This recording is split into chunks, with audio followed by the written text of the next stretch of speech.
একটা চিকিৎসা দুনিয়াতে আছে, যেমন আগের যুগের মানুষ কোনো বিয়ে শাদিতে গেলে জুতা পরতেন, বা একবারে ব্যয়বাড়ির ঘাটে যায়া পাওটা ধুইয়া জুতা পরা বাড়িতে যেতেন, কেন সমস্ত রাস্তা কাঁচা ছিল, তো সারা রাস্তায় পায়ে জুতা দিতেন না। তো শরীরের ভিতরে, মাটির ভিতরে আর্থিং আছে, আর্থিং। আপনাদের শহরের যত বিদ্যুৎ আছে না, বিদ্যুৎ যেখানেই আছে ওইখানে একটা আর্থিং লাগে, আর আর্থিংটা নিতে হয় কোত্থেকে? আল্লাহ মাটির ভিতরে আর্থিং দিছে। দুনিয়ায় একটা হাসপাতাল আছে যেখানে মাটি দিয়ে চিকিৎসা করা হয়, হয়তো আপনারা চিনবেন না, বেশি দূরেও না, আমাদের থেকে কাছে। ওইখানের চিকিৎসাই হলো আর্থিং দিয়া।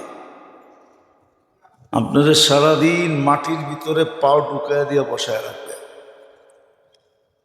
কেননা শহরের মানুষের শরীর আর্থিং পায় না, সারাদিন জুতা পায় দেয়, রাস্তাগুলা পাকা, ঘরের ফ্লোরগুলা পাকা। তো শরীর মাটির থেকে তৈরি, কিসের থেকে? দেখেন যুক্তিটা লাগে কিনা, ডাক্তার ঘরে কইতেছি, ভালো মতে দেখেন যুক্তিটা মাথায় লাগে কিনা। তো আমাদের শরীর আর্থিং পায় না, মাটির যে একটা আর্থিং দরকার, এটা গ্রামের মানুষ পায়। এই জন্য শহরের মানুষের তুলনায় গ্রামের মানুষ সবল বেশি, সুস্থ বেশি, রোগ মুক্ত বেশি, কেননা ওদের শরীর আর্থিং পায়, আমাদের শরীর আর্থিং পায় না। এই জন্য একটা চিকিৎসা আছে, তুমি যদি সারাদিন আর্থিং নাও পাও, তাহলে রাত্রে আর্থিং পায়ে লাগায় ঘুমায় থাকো। ওটারও একটা সিস্টেম আছে, মাটির থেকে আর্থিং নিয়া ওটা পায়ে লাগায়া, ওটা লাগানোরও একটা সিস্টেম আছে, তামা দিয়া লাগাইতে হয়, পাত বানায় ওটা পায়ের নিচে লাগায় ঘুমায় থাকো, তাইলে ও মাটির আর্থিং তোমার শরীরে পাবে, শত ধরনের রোগ থেকে তুমি মুক্ত থাকবে। যাক, এটা আমি অনেক আগে পড়ছিলাম, বাস্তবও আছে, কিন্তু এটা খোলার আমার উদ্দেশ্য না। আমার উদ্দেশ্য হলো মেরাজ পূজা। আমাদের নবীজির বৈশিষ্ট্যের কারণেই, শ্রেষ্ঠত্বের কারণেই আমাদের শ্রেষ্ঠত্ব।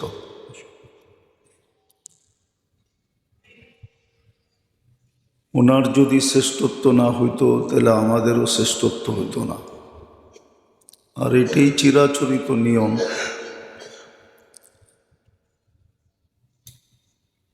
একজনের কারণেই আরেকজনের ইজ্জত বাড়ে। যত বড় কোম্পানিতে জব হয়, কোম্পানির কারণে ওই চাকরিজীবীরও ইজ্জত সম্মান বাড়ে।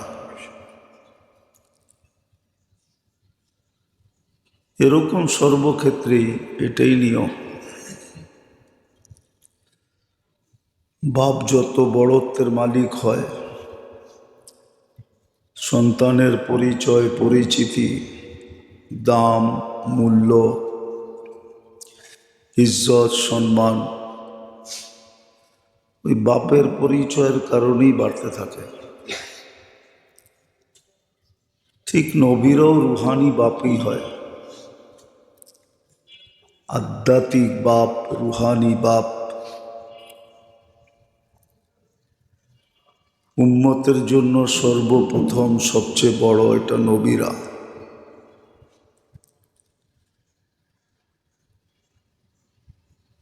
তো মুহাম্মদুর রাসূলুল্লাহ সাল্লাল্লাহু আলাইহি ওয়াসাল্লামের ভালো মতে বুঝতে হবে, নাইলে বুঝে আসবে না। খুব মনোযোগ দিয়ে শুনতে হবে যে আল্লাহ রসুলের ইজ্জত সম্মানের কারণে আমরাও সম্মানিত, নাইলে আমাদেরকে খায়রে উম্মত বলা হতো না।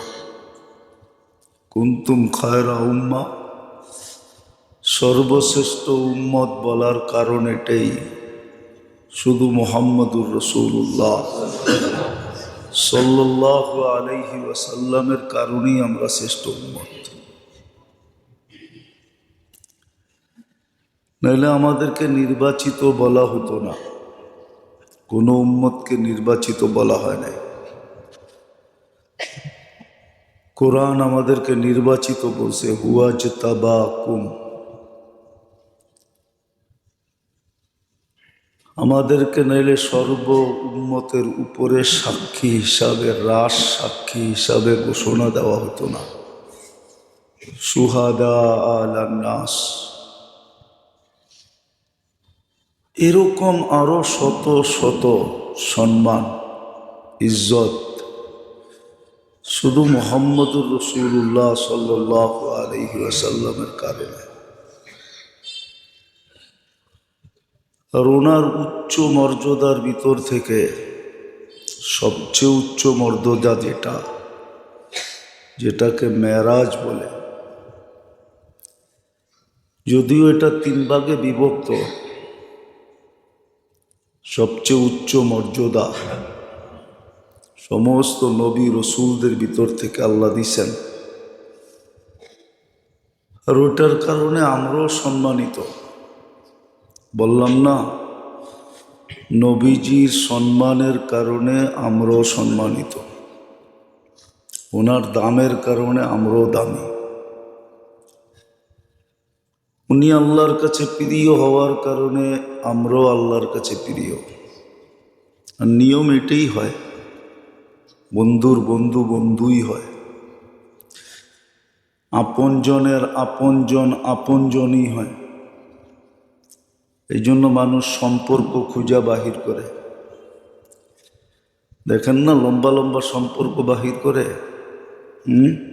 কি আমার শ্যালকের শ্যালক মানে আমারও শ্যালক, ঠিক না? সম্পর্ক বাহির করে, সম্পর্ক দ্বারা মানুষ কাছে হয়। আমাদের নবীজির সবচেয়ে উচ্চ মর্যাদা সেটা হলো মেরাজ। এই মাসেই রজবের 27 তারিখে সংগঠিত হয়েছে আজকের দিন গিয়া রাত্রে।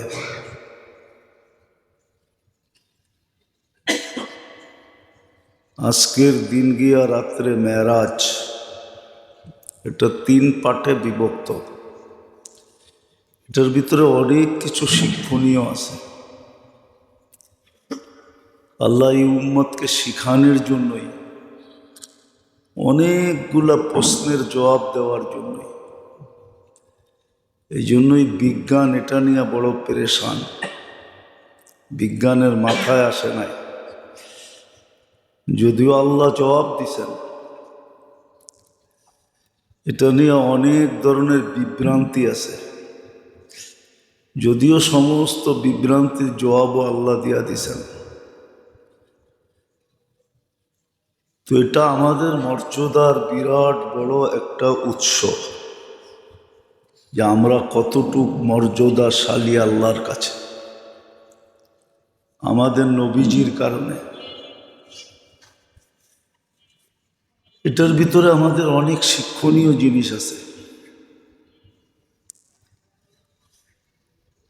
কেননা বর্তমানে মানুষ বিজ্ঞানে যতটুকু আসক্ত,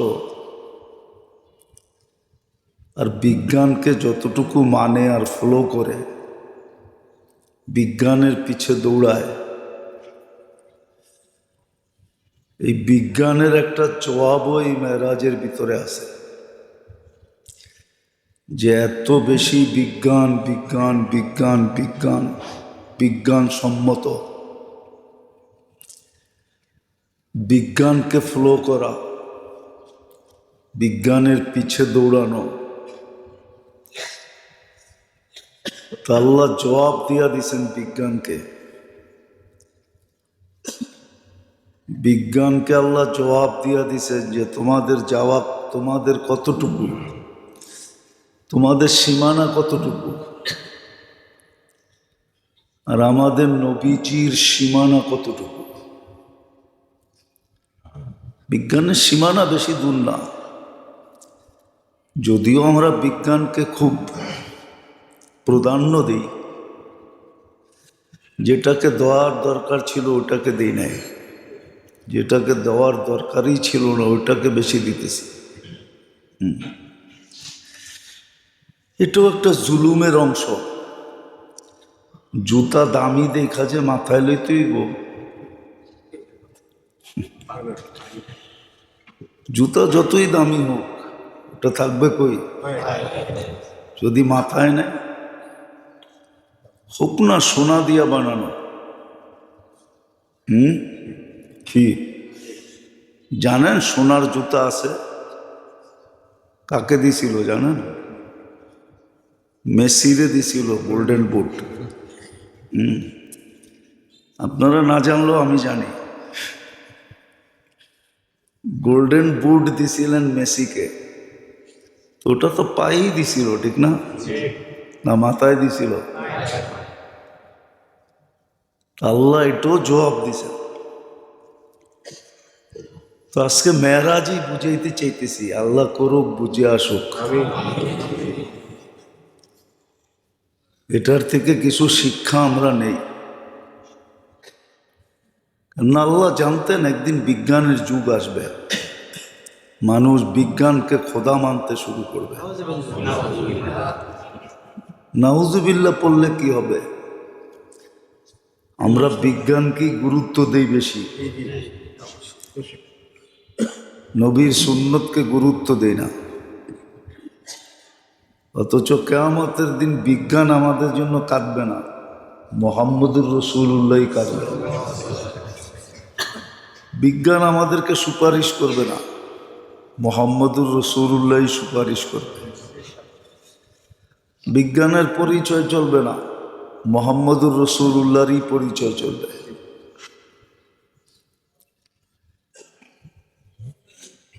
বিজ্ঞান আমাদের জন্য চিৎকার দিবে না, মুহাম্মদুর রাসূলুল্লাহ কিয়ামতের মাঠে উম্মতি উম্মতি বলে চিৎকার দিবে।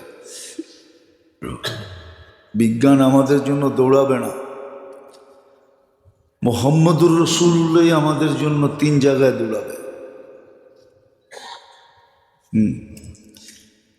বিজ্ঞান আমাদেরকে আগলায় রাখবে না। আগলানো বোঝেন? আরে আগলানো বোঝেন না? মনে হয় বোঝেন না। চতুর্দিক থেকে ঘেরাও করা, পাহারা দিয়ে রাখা, উঁচা করে রাখা। মুহাম্মদুর রাসূলুল্লাহ রাখবে কিয়ামতের মাঠে আমাদেরকে এইভাবে। কিন্তু আমরা ওনার সুন্নত মানতে রাজি না, যে আমাদের জন্য এত করছেন, এত করতেছেন, এত করবেন, আমরা ওনার সুন্নত মানি না। বড় ওনার সুন্নতকে আমরা মজাক উড়াই, টিটকারি করি। আমাদের সমাজের 90% মানুষ করে, 10%ও হবে কিনা, 90% মানুষই সুন্নতকে মজাক হিসাবে ব্যবহার করে, সুন্নতকে নিচু মনে করে, নিচু মনে করে। এরা সামাজিক লোক না, এরা সামাজিকতা বোঝে না, এরা আধুনিকতা বোঝে না। সুন্নত মানলেই কি বলে? খ্যাত বলে। খ্যাত কি? হ্যাঁ, মাও ছেলেকে খ্যাত বলে। ছেলে যদি অল্প বয়সে সুন্নত মানে আর দাড়ি রাখে তো মাও বলে, না জানি তো সমাজে তোর কপালে কি আছে। আরেকটা কথা না বললেই নয়, আমার সমাজে সুন্নত যারা মানে এদের পিছনে যতটুকু মনিটরিং করা হয়, মনিটরিং বোঝেন? গোয়েন্দাগিরি করা হয়, এরকম গোয়েন্দাগিরি কারো পিছে করা হয় না। হ্যাঁ,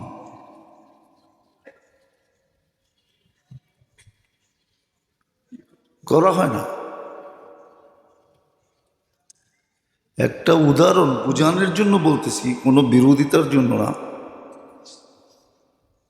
সরকারের করার অধিকার আছে, কিন্তু আজ পর্যন্ত যতদিন আমি এই মসজিদে আসছি, যত বৎসর ধরে, এত বৎসরে যতবার এই এসবি বলেন, সিআইডি বলেন, এনএসআই বলেন, ডিজিএফআই বলেন, থানা বলেন, পুলিশ বলেন, যত খোঁজখবর মসজিদ মাদ্রাসার আজ পর্যন্ত যতবার নিছে, আমার মনে হয় না কোনো স্কুল কলেজে এতবার নিছে।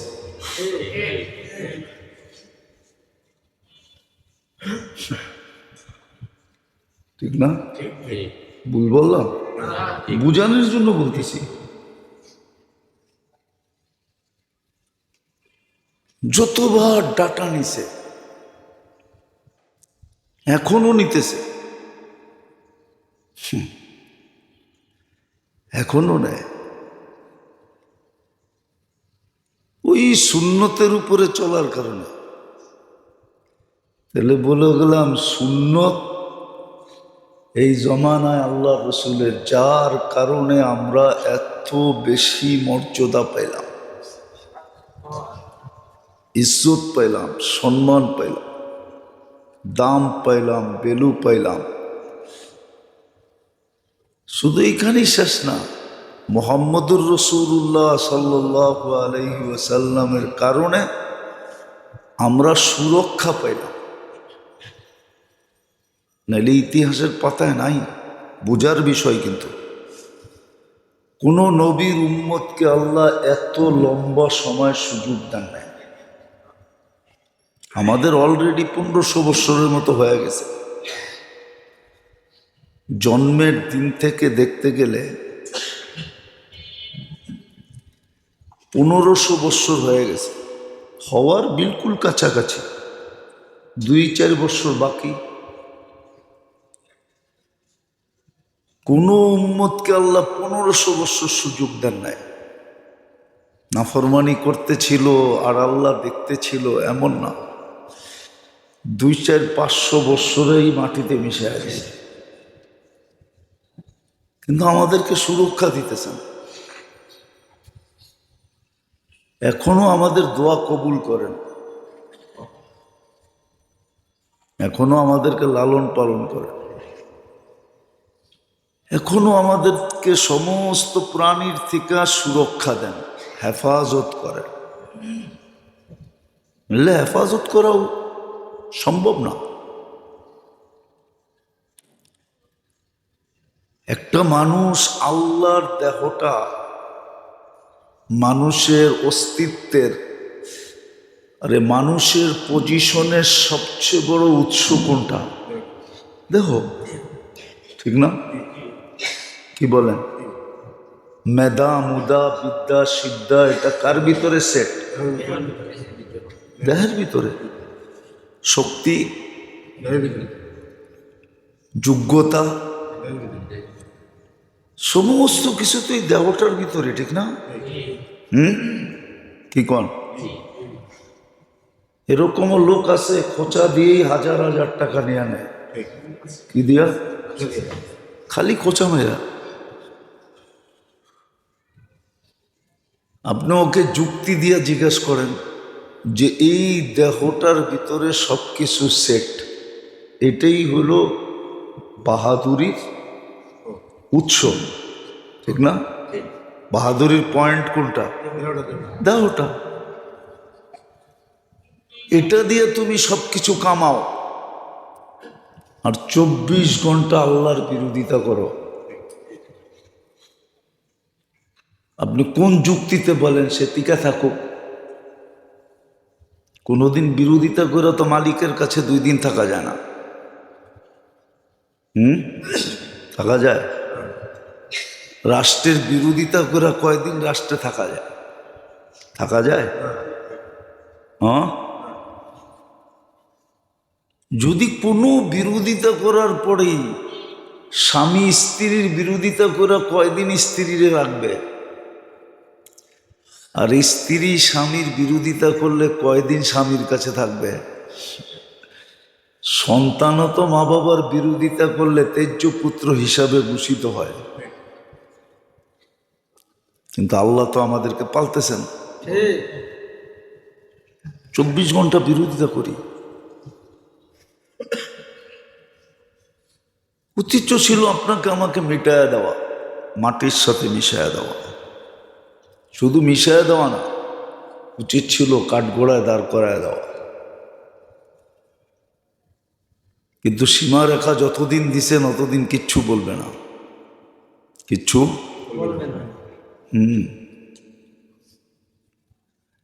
কিচ্ছু বলবে না। সীমারেখা যতদিন দিছেন, বয়স যতটুকু দিছেন অতদিন কিচ্ছু বলবেন না।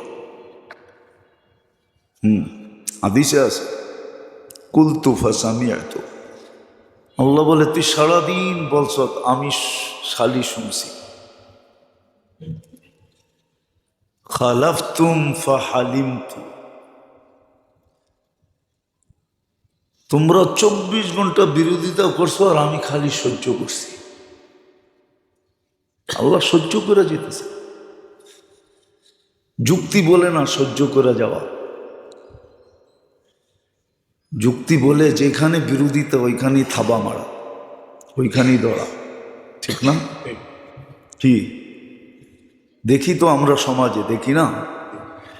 সামান্য পদস্থ মানুষের বিরোধিতা করলে, সামান্য কোনো দলের বিরুদ্ধে মুখ খুললে, সামান্য কোনো নেতার বিরোধিতা করলে, ছোট নেতা, ছোট, যেটারে আরেকটা শব্দ বললাম না, এর বিরোধিতা করলে পর্যন্ত সইতে পারে না। কিন্তু ওরই যদি জিজ্ঞাসা করা হয় তুই সারাদিন আল্লাহর বিরোধিতা কতটুকু করস বল, আল্লাহ তো সয়া যেতেছে, কিচ্ছু বলে না, অপেক্ষা করতেছে। তো বলতেছিলাম এটা আমাদের নবীজির কারণে,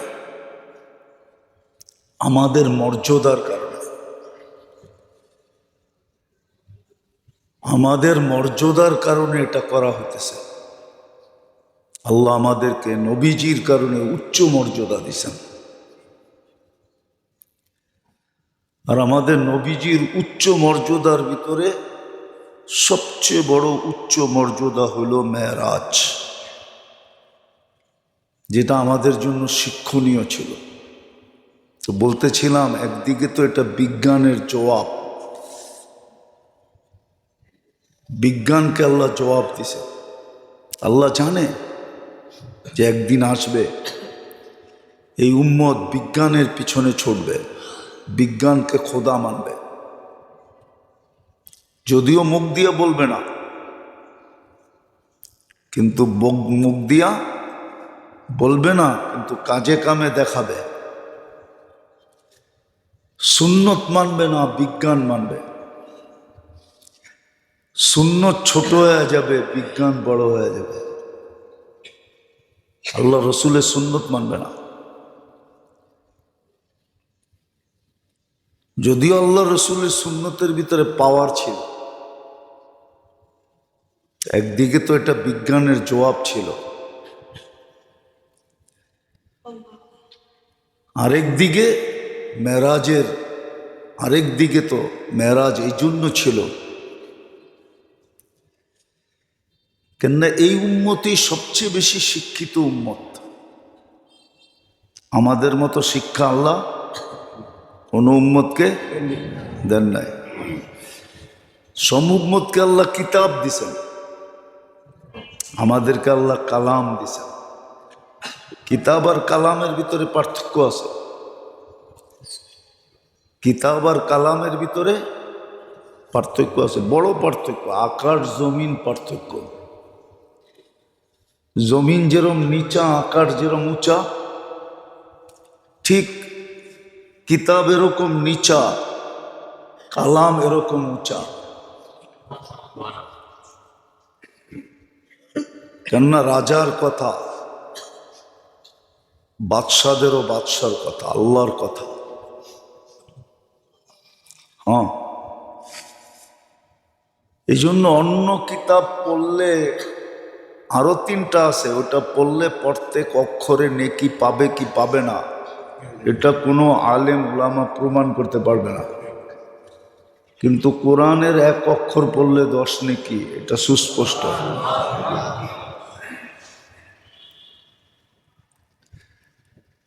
অন্য কিতাব পড়লে সে কিতাব পড়তেছে, আর কোরআন পড়লে আল্লাহ তার সাথে কথা বলতেছে। অনেক পার্থক্য। যদিও যতটুক মূল্যায়ন করা দরকার ছিল অতটুক মূল্যায়ন আমরা করি নাই। এই জন্য এই উম্মত বড় শিক্ষিত উম্মত। এই উম্মতের মতো শিক্ষা দীক্ষা আল্লাহ কোনো উম্মতকে দেন নাই। যদি দিতেন তাহলে অন্য উম্মতের ভিতরেও প্লেনের অস্তিত্ব পাওয়া যেত।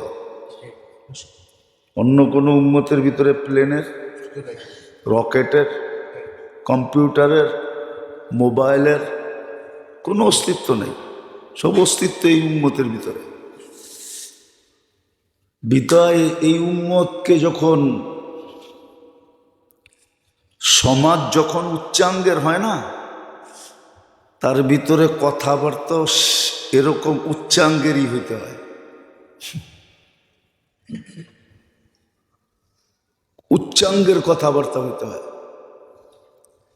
এই জন্য আবার রাগ হয়ে যাবে বলবো না, না কেউ কেউ রাগ হয়ে যাবে। রাগ হইলেও বলবো। হ্যাঁ,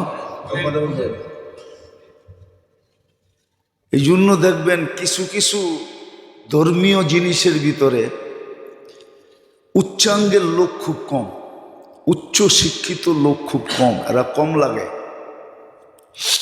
যেমন একটা দেখাই, পীরের মুরিদ উচ্চ শিক্ষিত লোক কম হয়, কম না? তাবলিগালা উচ্চ শিক্ষিত লোক পার্সেন্টেজে কেন জানেন? কেননা যে সমস্ত বয়ান করে কথাবার্তা বলে ওরা বলে এটি সাদা সিধা কথা, এটি কোনো আমাদের লেভেলের না। নাউজুবিল্লাহ না, সত্য কথা। হ্যাঁ হ্যাঁ, আপনি নাউজুবিল্লাহ পড়েন কেন? এই জন্য আল্লাহর হুকুম আছে, আনজিল নাস মানাজিলাহ। সামনে শ্রোতা যেরকম, কথার বচন ভঙ্গি ওরকম বানাও যেন বোঝে। এই জন্য সাধারণ মানুষ বেশি, শিক্ষিত হাই লেভেলের মানুষ কম। কেননা ওদের লেভেলের কথা হয় না, তো ওদের লেভেলের কথা হয় না। বলে নাই এরকম না আছে কিছু, কিন্তু পার্সেন্টেজে কি না, ডাক্তার মানে না, পার্সেন্টেজে সাধারণ মানুষ কি বেশি, উচ্চ লেভেলের মানুষ কম। এই জন্য, কেননা ওদের বিদ্যা অনুযায়ী কথা ওদের সামনে আসে না, আর সাদা মাঠা কথা ওরা নেয় না। আল্লাহ পাক মেরাজ, এই জন্য আমি মেরাজ বুঝাইতেছি। মেরাজ কেন? কেন এই উম্মত হলো হাই লেভেলের শিক্ষিত। কি কালাম দিছেন আল্লাহ, ওহির বিদ্যায় বিদ্যান কালাম, কোরআন দিছেন, যেটা চোখ দিয়া দেখলো জ্যোতি বাড়ে। আমরা পারি না কোরআন থেকে চিকিৎসা নিতে। হ্যাঁ, এটার জন্য একটা ক্লিনিক থাকলে হইতো। ক্লিনিক যদি থাকতো না, তাহলে হইতো যে সকাল বিকাল সন্ধ্যা তুমি 3 বেলা কোরআন বুকে লইয়া বসা থাকবা আধা ঘন্টা, আর এটা বলতে থাকবা। এরকম ক্লিনিক থাকতো, তাইলে মনে হয় আমরা কিছু কালার দেখাইতে পারতাম। কিন্তু এই ক্লিনিক তো নাই, আর ক্লিনিক খুললেও কেউ ভর্তি হইব না। আরে আসতেও পারে, কেউ কেউ ছুটে আসতেও পারে, এমন না। খোলে নাই দেখা কেউ আসে না, করলে আবার হ্যাঁ, একটা দুইটা যখন বাইরে হবে চিকিৎসা নিয়া, তখন পিছনে হইতে পারে লাইনও ধরতে পারে, আপনি সিটও না দিতে পারে, সিটের শর্ট হইতে পারে, তো ক্লিনিক নেই। নাহলে কোরআনের ভিতরে ছিল, শেফা ছিল।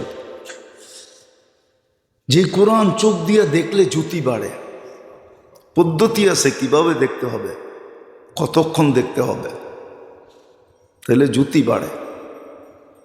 যদি বিজ্ঞান বলে সবুজ দেখলে চোখের জ্যোতি বাড়ে, এটা যদি সত্য হইতে পারে, তাহলে কোরআন দেখলে চোখের জ্যোতি কেন বাড়বে না? আপনি আমাকে বলেন, আমি আগেরটা বললাম ওটা তো কিতাবে লেখা আছে।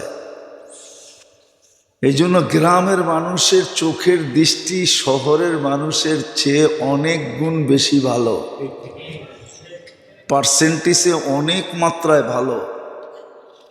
গ্রামে খুব কম লোকের চোখে চশমা দেখা যায়, শহরের কম লোক মানুষের চোখে চশমা ছাড়া দেখা যায়। কারণ এটা কেন, ওরা সারাদিন সবুজ দেখে।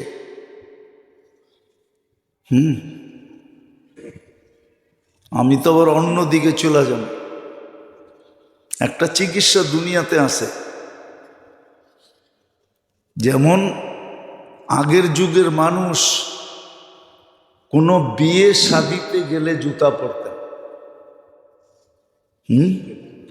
বা একবারে ব্যয়বাড়ির ঘাটে যায়া পাওটা ধুইয়া জুতা পরা বাড়িতে যেতেন, কেন সমস্ত রাস্তা কাঁচা ছিল, তো সারা রাস্তায় পায়ে জুতা দিতেন না। তো শরীরের ভিতরে, মাটির ভিতরে আর্থিং আছে, আর্থিং। আপনাদের শহরের যত বিদ্যুৎ আছে না, বিদ্যুৎ যেখানেই আছে ওইখানে একটা আর্থিং লাগে, আর আর্থিংটা নিতে হয় কোত্থেকে? আল্লাহ মাটির ভিতরে আর্থিং দিছে। দুনিয়ায় একটা হাসপাতাল আছে যেখানে মাটি দিয়ে চিকিৎসা করা হয়, হয়তো আপনারা চিনবেন না, বেশি দূরেও না, আমাদের থেকে কাছে। ওইখানের চিকিৎসাই হলো আর্থিং দিয়া। আপনারা সারাদিন মাটির ভিতরে পাও ঢুকায় দিয়ে বসায় রাখবে, কেননা শহরের মানুষের শরীর আর্থিং পায় না, সারাদিন জুতা পায় দেয়, রাস্তাগুলা পাকা, ঘরের ফ্লোরগুলা পাকা। তো শরীর মাটির থেকে তৈরি, কিসের থেকে? দেখেন যুক্তিটা লাগে কিনা, ডাক্তার ঘরে কইতেছি, ভালো মতে দেখেন যুক্তিটা মাথায় লাগে কিনা। তো আমাদের শরীর আর্থিং পায় না, মাটির যে একটা আর্থিং দরকার, এটা গ্রামের মানুষ পায়। এই জন্য শহরের মানুষের তুলনায় গ্রামের মানুষ সবল বেশি, সুস্থ বেশি, রোগ মুক্ত বেশি, কেন ওদের শরীর আর্থিং পায়, আমাদের শরীর আর্থিং পায় না।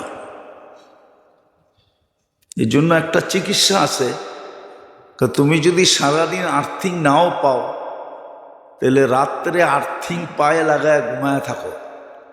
ওটারও একটা সিস্টেম আছে, মাটির থেকে আর্থিং নিয়া ওটা পায়ে লাগায়া, ওটা লাগানোরও একটা সিস্টেম আছে, তামা দিয়া লাগাইতে হয়, পাত বানায় ওটা পায়ের নিচে লাগায় ঘুমায় থাকো, তাইলে ও মাটির আর্থিং তোমার শরীরে পাবে, শত ধরনের রোগ থেকে তুমি মুক্ত থাকবে।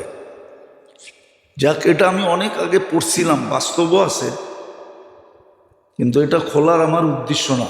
আমার উদ্দেশ্য হলো মেরাজ পূজা। এক তো মেরাজ বিজ্ঞানের জবাব, যে একদিন আসবে মানুষ বিজ্ঞানমুখী হয়ে যাবে, বিজ্ঞানকেই প্রাধান্য দিবে, সুন্নতকে প্রাধান্য দিবে না, সুন্নত ছেড়ে দিবে। যেরকম আজকে আমাদের জীবনে 99% মানুষের জীবনে সুন্নত শূন্য, একটা থাকলে আরেকটা নাই, আরেকটা থাকলে আরেকটা নাই, আরেকটা থাকলে আরেকটা নাই। আমাদের দেহটা সুন্নত দ্বারা সাজানো না। যদি সুন্নত আমাদের জন্য অবধারিত ছিল, আল্লাহ মেরাজ দিয়া প্রথমে বিজ্ঞানের জবাব দিছে। মেরাজ বিজ্ঞানের জবাব, এটা খুললে বোঝা যাবে, এত খোলার সময় নেই। দ্বিতীয় মেরাজ, এই উম্মত সবচেয়ে শিক্ষিত উম্মত। এই উম্মতের মতো শিক্ষা দীক্ষা আল্লাহ কোনো উম্মতকে দেন নাই, আর কোনো উম্মত তো নাই, ও প্রত্যেকে দিবেন, আমরাই তো শেষ। বিদায় এই উম্মত শোনা কথা তেমন কানে নিবে না, শোনা কথা কানে নিবে না। ওই যে একটু আগে বললাম না, শিক্ষিত লোকগুলা সাদা মাঠা কথা কানে নেয় না, দূর কি না কি কয়।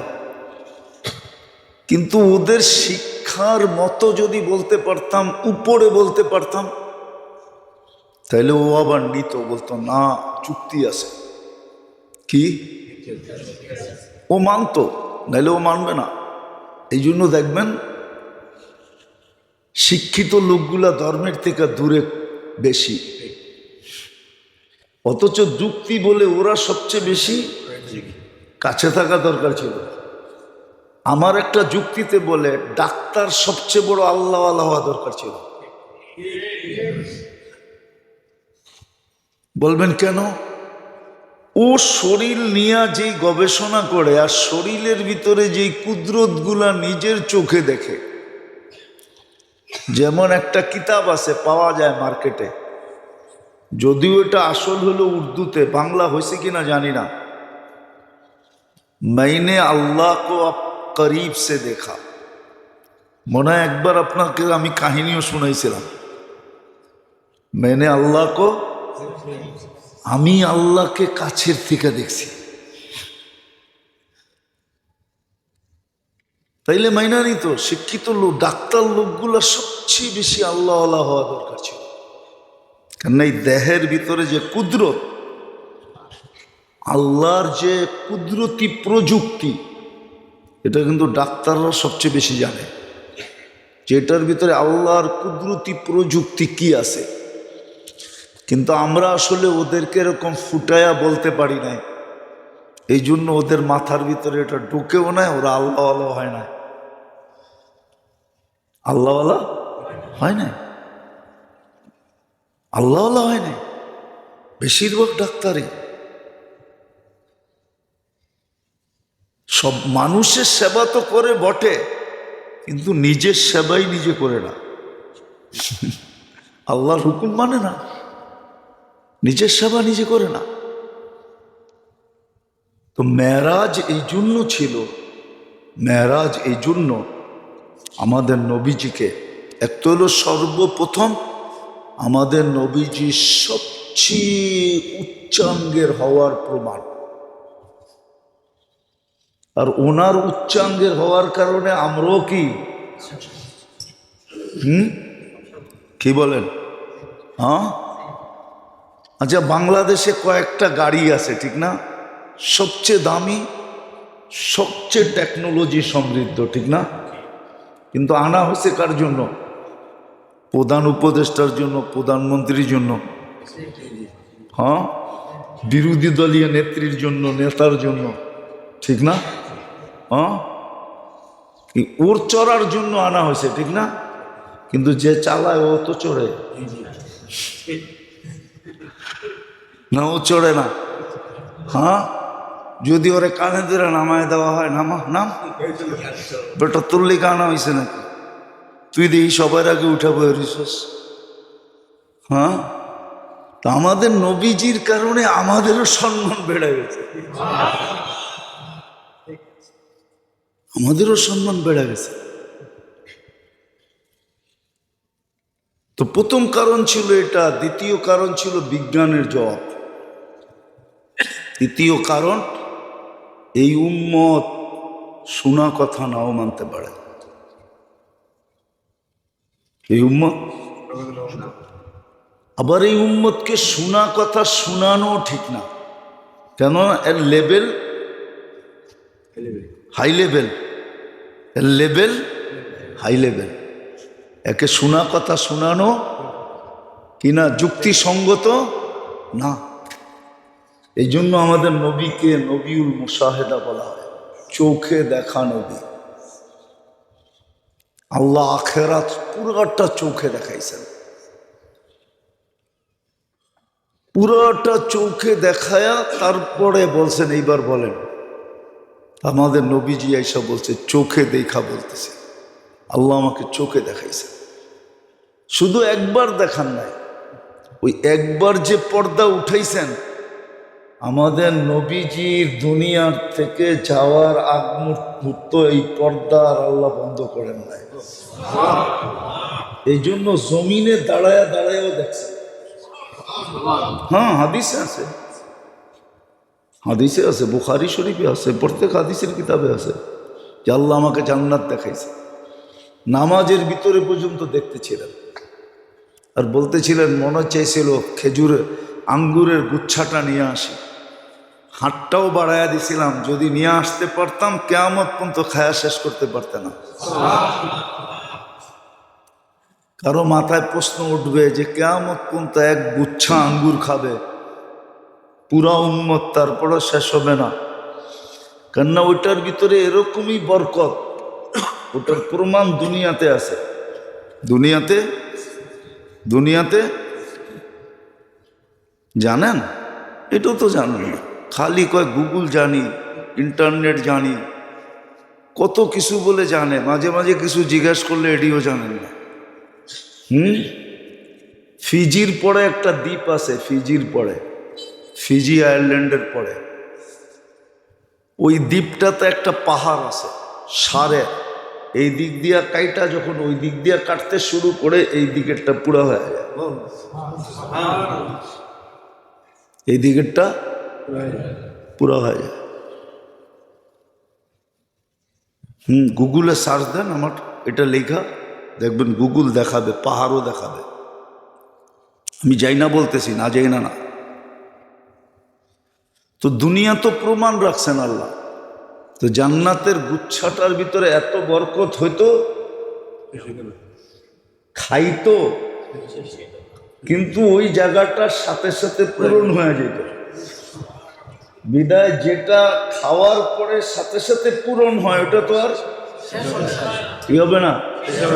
তাহলে যুক্তি ঠিক আছে, আল্লাহ রসুলের কথা ঠিক। জান্নাতে এই জন্যই তো নেয়ামত শেষ হবে না, খাবে কিন্তু ওই জায়গাটার সাথে সাথে, ফল ছিঁড়বে কিন্তু ওই জায়গাটার সাথে সাথে আরেকটা হয়ে যাবে, বিদায় শেষ হবে না। এরকম বরকত এটার ভিতরে লাগানো। দুনিয়াও ছিল বরকত, ফলাইতে তো পারে না। মাঝে মাঝে যাইয়েন জানতো না মেয়া, বেশি দূরে তো না এখান থেকে। শ্রীনগর চিনেন? কোন দিকে? মুন্সিগঞ্জ, ঠিক না? এই মাওয়ার রোডেই তো, ওইখানে একটা বিল আছে, কি আইরল বিল, ঠিক না? যাইয়েন মাঝে মাঝে, আমি মাঝে মাঝে যাই। গত বছরও আমি একটা আনছিলাম 90 কেজি ওজনের কুমড়া। কত? হ্যাঁ, এর আগে একটা আনছিলাম 120 কেজি। বিশ্বাস হয় না? না না, এখন মনে হয় না। প্রতি বছরই আমার মাঝে মাঝে ফোন করে যে হুজুর পাঠামো কিনা, কিন্তু কুমড়া আনলে স্বাদ থাকে না। কেন না, গাড়িতে নামানোর পরে মানুষ দেখতে দেখতে কুমড়ার স্বাদ চোখে চোখে জায়গা। আর এটারে কাইটা পিস করতে করতে পরে দেখা যায় নিজের বাগে আধা কেজিও থাকে না। কিন্তু ফোন দেয় প্রতি বছরই। গত বছরও দিছিল একটা 90 কেজি, এর আগের বছর দিছিল একটা 120 কেজি। ও পিছনে গাড়ির গেট দিয়েও ঢোকে না, এত বড় প্রাইভেটে ঢোকে না। তো যেটা বুঝাইতেছিলাম, এটা তো দুনিয়াতে আল্লাহ দেখাইতেছে। হ্যাঁ, মনে করেন আপনারা 4 জনের 120 কেজির কুমড়া কয়দিন খাইবেন? না, 1 মাস পার হয়ে যাবে, ঠিক না? হ্যাঁ, আবার প্রতিবেলা কুমড়া খাইতেও ভালো লাগবে না, ঠিক না? জান্নাত মেরাজ এই জন্য যে আল্লাহ মুশাহেদা দেখায় দিছে। এই উম্মতের শিক্ষার আল্লাহ মূল্যায়ন করছেন, সমস্ত কিছু দেখায় দিছেন, সমস্ত কিছু। আরো একটা কারণ আছে যেটা হাদিসও পাওয়া যায়, কেননা মেরাজের আগেই আল্লাহ রসুলের তয়েফের সফর ছিল। আর তয়েফে আল্লাহ রসুল যে কষ্ট করছেন, সমস্ত নবীদের কষ্ট এক পাল্লায় করলেও তয়েফের কষ্ট আল্লাহ রসুলের পাল্লা ভারী হবে। 6 কিলোমিটার দৌড়াইছেন,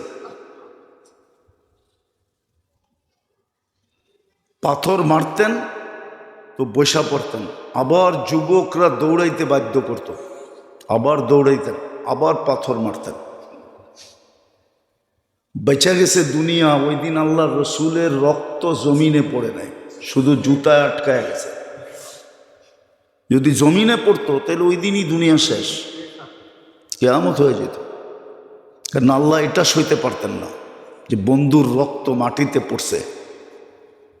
ওই দিন আর অনুমতি চাইতেন না, অনুমতি ছাড়াই দুনিয়া শেষ। এটাই যুক্তি বলে, এটাই তো। এত বড় কষ্টের পরে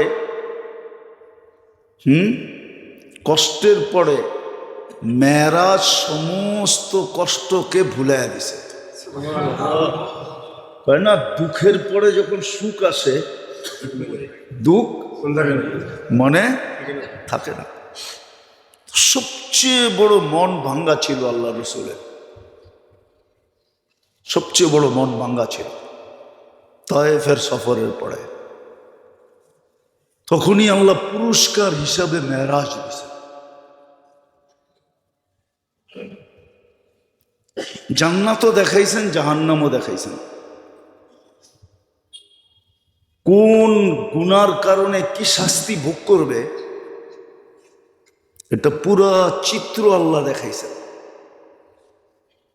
কিতাবে আছে মার নাফরমানি করলে কি শাস্তি, মা বাবার নাফরমানি করলে কি শাস্তি পাবে। এক বিশেষ বাটির ভিতরে তাকে জ্বালাইতে হবে, জ্বালাবে বিশেষ আগুনের ভিতরে। আল্লাহ রসুল জিজ্ঞাসা করছে, এদেরকে এই বিশেষ আগুনে কেন জ্বালানো হয়, বিশেষ পদ্ধতিতে কেন জ্বালানো হয়? বলছে এরা মা বাবাকে দুঃখ দিত দুনিয়াতে। আর সন্তান যখন মা বাবাকে দুঃখ দেয় না, তো মা বাবার ভিতরে যে আগুনটা জ্বলে, ওই আগুনটা বড় কঠিন। যার জ্বলে নাই সে বুঝবে না, যার জ্বলে নাই সে বুঝবে না। যেই সন্তান মা বাবার অবাধ্য হয়, মা বাবার ভিতরে যে কি আগুন জ্বলতে থাকে, ওটা শুধু মা বাবা বোঝে, আর কেউ বোঝে না।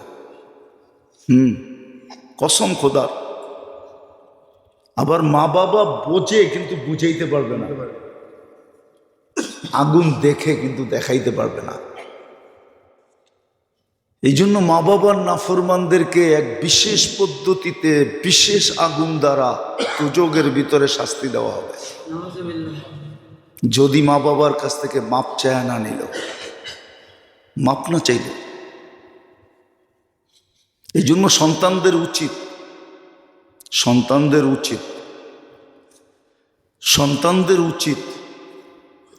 মা বাবার কাছে ডেলি মাপ চাওয়া। যেরকম বন্দার উচিত আল্লাহর কাছে ডেলি কি, এরকম মা বাবার কাছেও মাপ চাওয়া। মাপ চাওয়া উচিত, ডেলি মাপ চাওয়া উচিত। মাপ চাওয়ার সুযোগ যদি চলে যায় থাকে, তাহলে কিতাবে লেখা আছে এটা কিভাবে রিকভারি করবে। ওই পদ্ধতি ওলামাদের থেকে শিখা, ওই পদ্ধতি ব্যবহার করা উচিত। হয়তো নারাজ হয়ে দুনিয়ার থেকে চলে গেছে, তো ওলামাদের কাছ থেকে শিখা উচিত যে কিভাবে করলে আমার এই জিনিসটা রিকভারি হয়ে যাবে, পরিপূরক হিসাবে হবে। এটা শেখা উচিত, ওটা করা উচিত। এরকম আল্লাহ রসুল দেখাইছেন, আল্লাহ রসুলকে দেখাইছেন দুযোগের ভিতরে। সুদ যারা খায় তাদের কি অবস্থা হবে, ঘুষ যারা খায় তাদের কি অবস্থা হবে, মদ যারা খায় তাদের কি অবস্থা হবে, এইখানের কথা ওইখানে লাগায় তাদের কি অবস্থা হবে, গীবত করলে কি অবস্থা হবে, এই চিত্রগুলো সব দেখাইছেন। বিপরীতে জান্নাত তো দেখাইছেন, জান্নাত দেখাইছেন। দুজকটা একটু কম দেখাইছেন, যতটুক দেখাইলে বাকিটা ধারণায় বোঝা যায়, কেন দুজক তো দুজক। কিন্তু জান্নাত তো আল্লাহ রসুলকে আল্লাহ খুইলা খুইলা দেখাইছেন, ঘুরায় ঘুরায় দেখাইছেন, জান্নাত দেখাইছেন। তারপরে বলছেন উম্মতকে বলেন,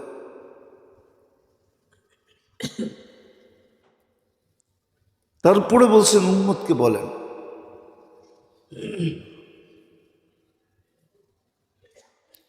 উম্মতকে বলেন,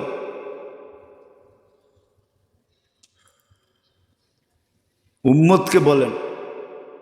এই জন্য কিতাবে পাওয়া যায়, জানি না কতটুকু সত্য কতটুকু মিথ্যা, কিতাবে পাওয়া যায়। আল্লাহ রসুল একদিন খুব খুশি ছিলেন। আম্মাজান আয়েশা রাদিয়াল্লাহু তাআলা আনহাকে বলতেছিলেন যে কি চাও তুমি, আজকে যা চাবে তা দিব।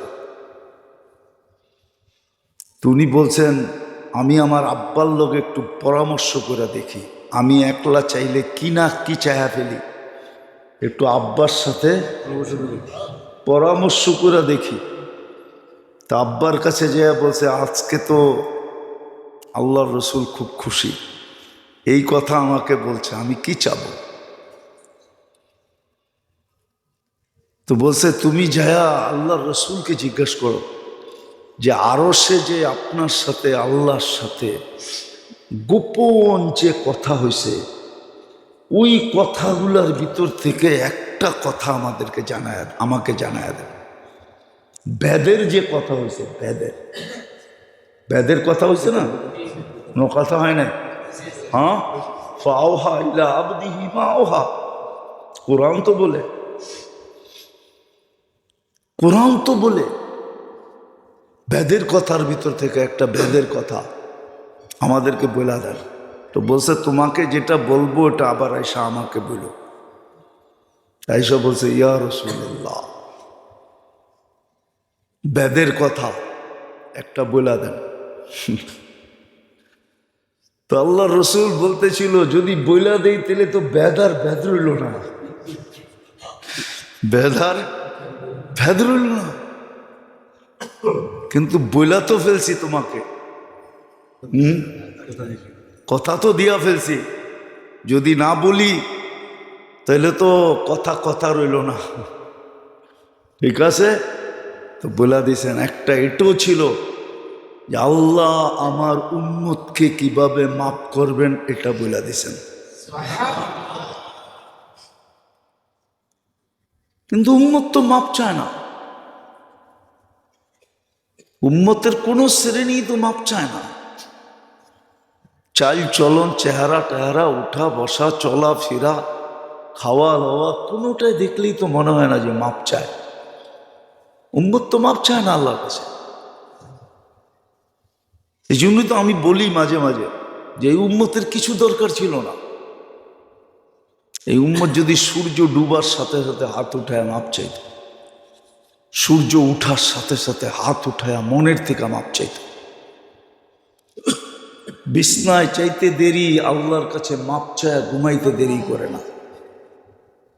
এই উম্মত যদি এতটুকু করতো যে বিছনায় চায় আল্লাহর কাছে মাপ চায় ঘুমায়, সূর্য উঠতে দেরি মাপ চাইতে দেরি করে না, ডুবতে দেরি মাপ চাইতে দেরি করে না, এতটুকু যদি উম্মত মনের থেকে করতো। দেখেন আমি অতীতও বলছি এখনো বলতেছি, কিন্তু কোরআন বলে 4 মাস গুনাহ করো না। আল্লাহ আমাদেরকে নিষেধ করতেছে 8 মাস করো করো। ফালা তুযালিমু ফীহিন্না আনফুসাকুম ইন্না ইদ্দাতাশ শুহুরি ইনদাল্লাহি 12 শাহরান ফি কিতাবিল্লাহ মিনহা আরবাআতুন হুরুম। 4 হারাম মাস। ওটা শুরু রজব, প্রথম হারাম মাস রজব, তারপরে 3টা একাদারে জিকাদা, জিলহজ্জা, মুহররম। 4 মাস আল্লাহ গুনাহ করতে নিষেধ করছেন এই উম্মতকে। অথচ দেখা যায় এই 4 মাসেই উম্মত সবচেয়ে বেশি গুনাহ করে। কি কি বলেন? গত 2 দিন আগে না কি গেল ঢাকায় গো সাকরাইন গেছে, ঠিক না? সোয়াবের কাম, ঠিক না? কবরে গেলে প্রথমে জিগাইব না সাকরাইন করছে কিনা? জিগাইব না? বলে এটা আগে বললেন না কেন? আগে আমার মনেই ছিল না। কিন্তু যাক, বলতে বলতে একটু কমতেছে। আগে তো খবর পাওয়া যেত সাকরাইনের দিন 2-4-5টা মারা গেছে সাদেরতে পড়া। এই বছর মনে হয় এরকম কোনো খবর পাওয়া যায় না।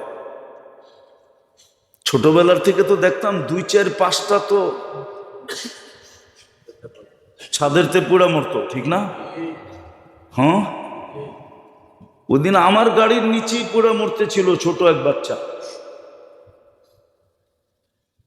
আমি যদি ভালো মতে না দেখতাম, ওই গুড়ি পিছনে দৌড়াইতেছে, ওর খেয়ালই নেই। বড় রাস্তার ভিতর দিয়া, ফরিদাবাদের থেকে মুরগিটোলার যে রাস্তা, ওই রাস্তা, ওটা বড় রাস্তা, চওড়া রাস্তা। ও দৌড়াইতেছে গুড়ির পিছু। আমি ড্রাইভারের বসি, আরে সামনে বাচ্চা, থামা। ড্রাইভারেরও খেয়াল ছিল না। তো এরকম 2-4-5টা মারা যেত ছাদেরতে পড়া গুড়ির পিছে দৌড়ায় সাকরাইন। আল্লাহ মাফ করুক উম্মতকে। তো যেটা বুঝাইতেছিলাম, কি জানি বুঝাইতেছিলাম, আরে না, এর আগে নামাজ বুঝাইতেছি। তো যেটা বুঝাইতেছিলাম যে মেরাজ কেন ছিল, শিক্ষণীয় ছিল মেরাজ, বড় শিক্ষণীয় ছিল, বড় শিক্ষণীয় ছিল। অনেক কিছুর জবাব ছিল এটার ভিতরে, আর অনেক রাত ছিল এটার ভিতরে, ভেদ। যেটা বলতেছিলাম, আল্লাহ রসুল বলছে আমার উম্মতকে মাফ করার পদ্ধতি আল্লাহ আমাকে জানায় দিছে। যে বললাম না 3 বেলা যদি মাপ চাইতো, ঘুমের থেকে উঠা, সূর্য উঠতে দেরি মাপ চাইতে দেরি করে না, সূর্য ডুবতে দেরি মাপ চাইতে দেরি করে না, বিছনায় যাইতে দেরি মাপ চাইতে দেরি করে না, এতটুকু যদি করতো। কিন্তু এতটুকু তো করে না, মাপও তো চায় না। আচ্ছা আপনিই বলেন, চুরি চুরি আবার সিনা জুরি, এটা কি সমাজ মানে? কি মানে? সমাজ যদি এটা, দুনিয়া যদি এটা না মানে, তো আল্লাহ কি করে মানে? সারাদিন বক্ষণ করে আল্লাহটা, ব্যবহার করে কাঠটা, খায় কাঠটা, পরে কাঠটা, বসবাস করে কার জমিনে? সবকিছু তো চতুর্দিকে আল্লাহরই। এই জন্যই তো কোরআন এইটাও মনে হয় তর্জমা হইতে পারে। হ্যাঁ, কোরআন বলছিল আইনামা তুআল্লু ফাতাম্মা ওয়াজহুল্লাহ, যেদিকে তাকাবি ওই দিকে আমারটাই পাবি, তোর বলতে কিচ্ছু নাই,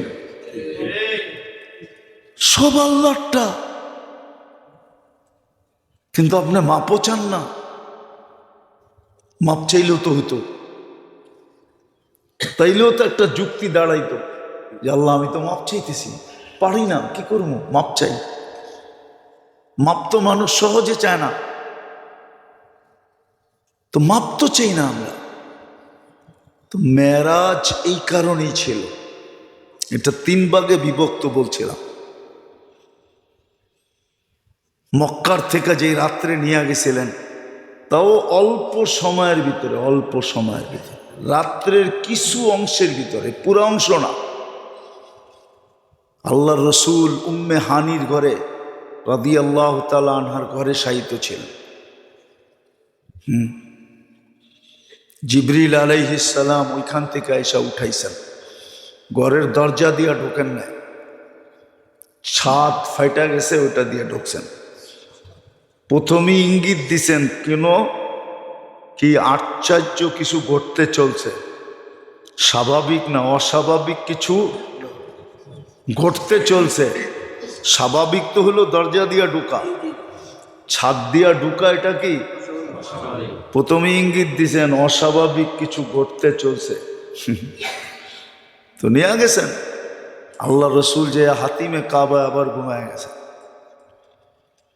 ওইখান থেকে উঠায় নিয়ে জমজমের কাছে নিয়ে গেছেন।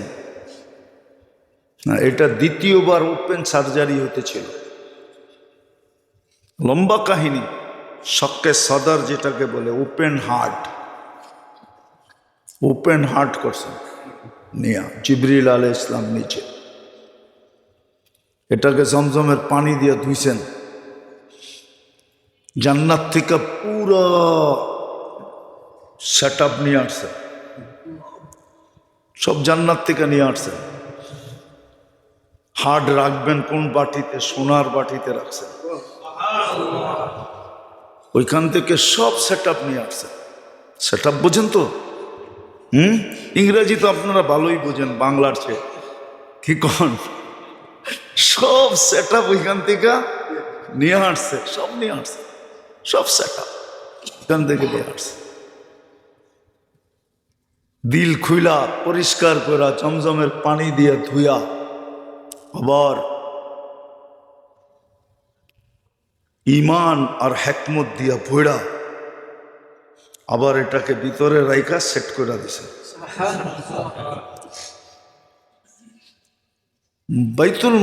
বাইতুল্লাহ থেকে বাইতুল মুকাদ্দাস পর্যন্ত এটাকে বলা হয় আসরা। সুবহানাল্লাযী আসরা, এই জন্য আল্লাহ সুবহান আনছেন। কোরআনে আছে সুবহানাল্লাযী আসরা, কেন সুবহান মানুষ বলে কোনো আশ্চর্যজনক জিনিস দেখলে সুবহানাল্লাহ বলে, ঠিক না? কি সুবহানাল্লাহ, হ্যাঁ সুবহানাল্লাহ বলে, এই জন্য সুবহান আছে। আসরা, এইখান থেকে সফর শুরু। আসরা বলে রাত্রে চলাকে, কিন্তু পরে আবার লাইলান আইনা আল্লাহ বুঝাইছেন পুরা রাত্র না, রাত্রের কিছু সময়। যে উজু করতেছিলেন ওই আয়সা দেখছেন ওই পানি অমনি গড়াইতেছে, দরজা খোলার কারণে কুন্ডি যে লড়তে ছিল আয়সা দেখছেন ওইটা এমনি লড়তেছে। আরো অনেকগুলো কারণ আছে মেরাজের, যেগুলো বলতে গেলে অনেক দিন পর্যন্ত বলতে হবে, তাইলে বুঝে আসবে মেরাজ কেন। মেরাজ আমাদের কত বড় গৌরবের জিনিস। আজকে আমাদের ভিতরে গৌরববোধ নাই। আমাদের ভিতরে যদি গৌরববোধ থাকতো না, আমরা শুধু শুধু আশেক করি। কি কি কয়? কি আমরা খামাখা আশেক করি। হ্যাঁ, আশেক যে হয় না, ওর ভিতরে গৌরববোধ থাকে। গৌরববোধ বুঝেন? না না, লোকগুলা নাই কোত্থেকে, আপনারা বুঝবেন না। আবার এটা বুঝানো ঠিক হইব কিনা জানি না।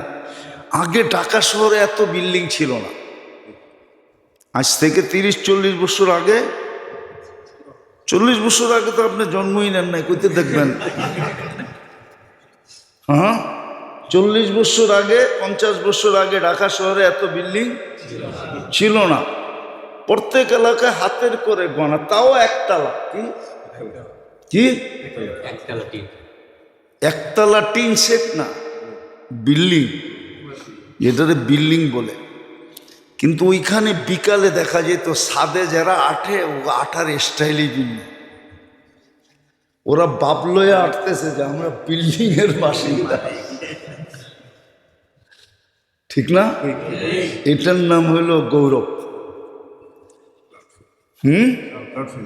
কি ইংরাজিতে কি বলে?